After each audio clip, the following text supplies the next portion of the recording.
ಆಮೇಲೆ ಸ್ಟಾರ್ಟಿಂಗ್ ಜಂಟಿಯಾಗಿ ಹೋಗ್ಬೇಕಿರತ್ತೆ. ನೀವು ಕಾವ್ಯ ಅವರು ನೀವಿಬ್ರು ಮುಂಚೆಯಿಂದಾನೇ ಪರಿಚಯಪ್ಪ ಡಿ ಇಂದಾನೆ.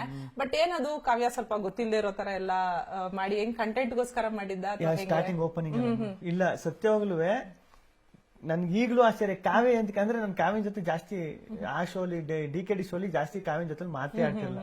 ಯಾರಾದ್ರೂ ಒಬ್ರು ಕಡಿಮೆ ಮಾತಾಡೋದು ತುಂಬಾ ಅಂದ್ರೆ ಕಾವ್ಯನೇ ಅನ್ಸುತ್ತೆ ಮೋಸ್ಟ್ಲಿ ಹುಡುಗಿರಲ್ಲಿ. ಅವ್ಳು ನಾನ್ ಮಾತಾಡಕ್ ಹೋದ್ರೆ ಅವಳು ಏನು ರಿಪ್ಲೈ ಜಾಸ್ತಿ ಅಷ್ಟು ಇದು ಮಾಡ್ತಿರ್ಲಿಲ್ಲ. ಅದಕ್ಕೆ ನಾನು ಜಾಸ್ತಿ ನನ್ ವೈಬ್ ಮ್ಯಾಚ್ ಆಗೋದಿಲ್ಲ ಅನ್ಬಿಟ್ಟು ನಾನು ಸುಮ್ನ ಆಗ್ಬಿಟ್ಟಿದೆ. ಅದಾದ್ಮೇಲೆ ಡಿ ಫಿನಾಲೆ ಆದ್ಮೇಲೆ ಕಾವ್ಯ ನೋಡೇ ಇಲ್ಲ ನಾನು. ಕೊತ್ತಲವಾಡಿ ಸಿನಿಮಾ ಪ್ರಮೋಷನ್ ಅಲ್ಲೇ ನೋಡಿದ್ದು, ಅದು ಇದ್ರಲ್ಲೇ ನೋಡಿದ್ದು, ಫೋನ್ ಅಲ್ಲಿ ನೋಡಿದ್ದು, ಡೈರೆಕ್ಟ್ ಆಗಿ ಒಂದ್ಸತಿ ನೋಡಿಲ್ಲ. ಅಷ್ಟು ದೂರದಲ್ಲಿ ಕೂರ್ಸಿದ್ರು, ಒಂದ್ ಸ್ವಲ್ಪ ಜಾಸ್ತಿನೇ ದೂರ ಇತ್ತು.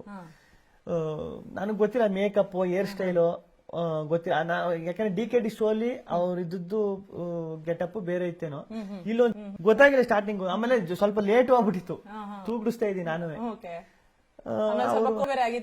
ನಿಮಗೆ ವಾಯ್ಸ್ ಎಲ್ಲ ಚೇಂಜ್ ಆಗಿತ್ತು. ಚೇಂಜ್ ಆಗಿ ಹತ್ರಕ್ ಬಂದ್ ನಿಂತ್ಕೊಂಡ್ಮೇಲೆ ಗೊತ್ತಾಗಿದ್ದು ಇಷ್ಟ ಹತ್ರಕ್ ಬಂದ್ಮೇಲೆ ಕಾವ್ಯ ಅಂತ. ಅದಕ್ಕೆ ನಾನು ಅಷ್ಟೊಂದು ಕಾವ್ಯನ ಅಂತ ಹೇಳಿದ್ದು. ಅಂದ್ರೆ ನಿಮ್ಗೆ ಕಾವ್ಯ ಅಲ್ಲದೆ ಬೇರೆ ಯಾರಾದ್ರೂ ಇದ್ದಿದ್ರೆ ಜಂಟಿಗೆ ಏನಾದ್ರು ಕಷ್ಟ ಆಗ್ತಿತ್ತ ಮನೆ ಒಳಗಡೆ? ಅಂದ್ರೆ ಕಾವ್ಯನ ನಿಮಗೆ ಕೊಟ್ಟಿದ್ದು ಜಂಟಿಯಾಗಿ ಅಥವಾ ಕಾವ್ಯನಿಗೆ ನಿಮ್ಮನ್ನ ಜಂಟಿಯಾಗಿ ಕೊಟ್ಟಿದ್ದು ನಿಮ್ಮಿಬ್ರಿಗೂ ಪ್ಲಸ್ ಆಯ್ತು ಅನ್ಸುತ್ತ ಮನೆ ಒಳಗೆ? ಹೌದು ಮೇಡಮ್, ಅದು ಸತ್ಯ. ಯಾಕಂದ್ರೆ ಅದ ಮನೆ ಒಳಗಡೆ ಹೇಳೋನು, ಈಗ ನನಗೆ ಅಲ್ಲಿದ್ದವ್ರಲ್ಲಿ ಕಾವ್ಯ ಒಬ್ಬಳು ಪರಿಚಯ, ಚಂದ್ರಣ್ಣ. ಅದು ಬಿಟ್ಟು ಅಷ್ಟೊಂದು ಯಾರು ಅಷ್ಟು ಪರಿಚಯ ಇಲ್ಲ. ಚಂದ್ರಣ್ಣ ಕಾವ್ಯ ಆದ್ರೆ ಚಂದ್ರಣ್ಣ ಎಲ್ಲರೂ ಔಟ್ಡೋರ್ ಬೇರೆ ಹೊರಗಡೆ ಇವೆಂಟ್ ಹೋದ್ರೆ ಸಿಕ್ತಿದ್ರು, ರೆಗ್ಯುಲರ್ ಆಗಿ ಮಾತಾಡ್ತಿದ್ರು, ಅವ್ರ ಪರಿಚಯ ಇದ್ರು.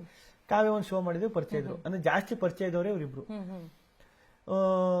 ಕಾವ್ಯನಿಗೆ ಸೀರಿಯಲ್ ಅವರು ಜಾಸ್ತಿ ಇದ್ರಲ್ಲ, ಅವ್ರ ಪರಿಚಯ. ಯಾಕಂದ್ರೆ ಜಂಟಿಂಗ್ ಕಟ್ಬಿಟ್ಟಿದ್ರಲ್ಲ, ನನಗೆ ಅಷ್ಟು ಅವ್ರು ಹೆಂಗೆ ಏನು ಅಂತ ಗೊತ್ತಿಲ್ಲ. ಹೆಂಗೆ ಒಂದ್ 2 ವಾರನಾದ್ರೂ ಬೇಕಿತ್ತು ಜೆಲ್ ಆಗೋಕೆ ಅವ್ರ ಜೊತೆಲೆಲ್ಲ. ಅದೊಂದು ನನಗೆ ಪ್ಲಸ್ ಆಯ್ತು ಅನ್ಸುತ್ತೆ. ಈಗ ಅವ್ರ ಜೊತೆ ಮತ್ತೆ ನಾನು ಹೋಗ್ಬೇಕು, ನಾನು ಮಾತಾಡ್ಬೇಕು. ಅಲ್ಲಿ ಜಾಸ್ತಿ ಕಳಪುಟ್ಟಿ ನಮ್ಮ ಸ್ಪಂದನ, ಧನುವಣ, ಅಭಿಯಣ, ಸುಮಾರು ಜನ ಎಲ್ಲಾರು ಪರಿಚಯ ಆಗ್ಬೇಕು. ಅಷ್ಟೊಂದು ಜೆಲ್ ಆಗ್ಬೇಕು. ಹೋಯ್ತಿದಂಗೆ ಮನೆ ಜೊತೆ ಎಲ್ಲ ಜಾಸ್ತಿ ಜೆಲ್ ಆಗ್ಬೇಕು. ಈಗ ಜಾನು ನನಗ್ ಗೊತ್ತಿರಲಿಲ್ಲ, ಚಂದ್ರಣ್ಣಂಗ್ ಗೊತ್ತಿತ್ತು. ಹಂಗೆ ಒಂದೊಂದೊಂದೊಂದು ಹಿಂಗ ಆಗಿ ಪರಿಚಯ ಆಗಿದ್ದ.